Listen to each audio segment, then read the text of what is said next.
just say one thing in the book of 1 Samuel chapter 16 verse 7. तो पहले Samuel chapter 16 वाक्य 7 में लिखा है, So God tells Samuel when he is choosing the king there in Jesse's house. वहाँ पे उस समय जब परमेश्वर इजराइल के ऊपर जो राजा उसको चुनते रहते हैं जैसी के घर पे, He says the Lord looks at the man. God doesn't look at what man looks at in a person. तो वहाँ पे ऐसा लिखा है कि परमेश्वर एक व्यक्ति में वो चीज नहीं देखते जो दूसरे लोग देखते हैं, For man looks at the outward appearance, क्योंकि जो दुनिया के लोग हैं वो बाहरी रूप को देखते हैं, but God looks at the heart. लेकिन परमेश्वर हमें हमारे मन को देखता है। So God is always looking at our heart, whatever we are in the Christian life. तो परमेश्वर हमेशा हमारे मन को देखता रहता है, हमारे मसीह जीवन में हम लोग भले कैसे भी रहे। Even if we may be defeated by sin in our external life, तो ऐसा हो सकता है कि हमारे बाहरी जीवन में हम लोग पाप से हारे हों and we may be struggling with it, और हम लोग उससे जूझ रहे हों, but if in our heart God sees that we are repentant about it and we want to overcome it, God respects that. लेकिन अगर प्रभु देखता है कि हमारे मन में हमें पाप से मुक्ति पानी है, उसके और विजय पाना है, तो प्रभु उसका आदर करता है। So we need to just be honest with God about our sin and about our reality. तो हमेशा हमें प्रभु के साथ सच्चा रहना है, जो हमारा जो स्थिति है उसके बारे में, And Lord, and just trust Him that when He gives us a promise, He will bring it to purpose. और प्रभु में ये विश्वास रखना है कि जब उसने कोई वादा किया है उसको वो पूरा करेगा।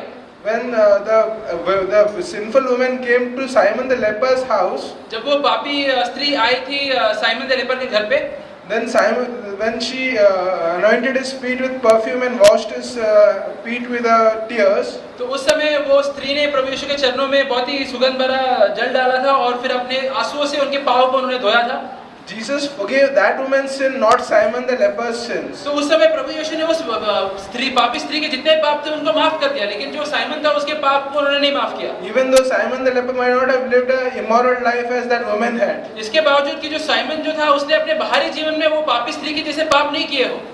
Because God looks at the heart of the person that he is repentant and he wants to come back to God. क्योंकि प्रभु यीशु हमेशा एक व्यक्ति के मन की ओर देखता है कि उसके मन में वो पश्चाताप वो करना चाहता है और प्रभु की ओर लौटना चाहता है। Even with the Pharisee and the tax collector who went to pray, तो वो जो हम लोग उदाहरण देखते हैं जब एक फरीसी और एक टैक्स कलेक्टर प्रार्थना करने के लिए गए थे प्रभु के पास, the Pharisee thanked God that he was not like other men. तो उस समय वो जो फरीसी था उसने प्रभु को धन्यवाद दिया कि वो दूसरों से अच्छा था। He had lived a very holy life externally. उसने बाहरी जीवन में बहुत ही पवित्र जीवन जिया था। But the tax collector, though he was a sinner, though he was living in sin, even though he had a great repentance for his life, and he said, "Look on me, the sinner. तो उस Have समय mercy on me, the sinner." तो उस समय जो tax collector था वो बहुत ही बड़ा पापी था, उसने अपने बाहरी जीवन में बहुत सारे पाप किए थे, लेकिन मन में उसके पश्चाताप था और उसने उस समय प्रभु को बोला, प्रभु मेरी ओर देख, मैं एक पापी हूँ। But the truth is, when we repent from our heart, God is able to change us on the inside as well as on the outside. लेकिन सच्चाई की बात यह है कि जब हम लोग हमारे मन से पश्चाताप करते हैं तो प्रभु हमें सिर्फ अंदर से नहीं बाहर से भी बदल देता है। So trust God that we will do it by grace of God. तो मैं ये भरोसा रखता हूँ प्रभु में कि उसके अनुग्रह के द्वारा हमारे जीवन में ये करेगा।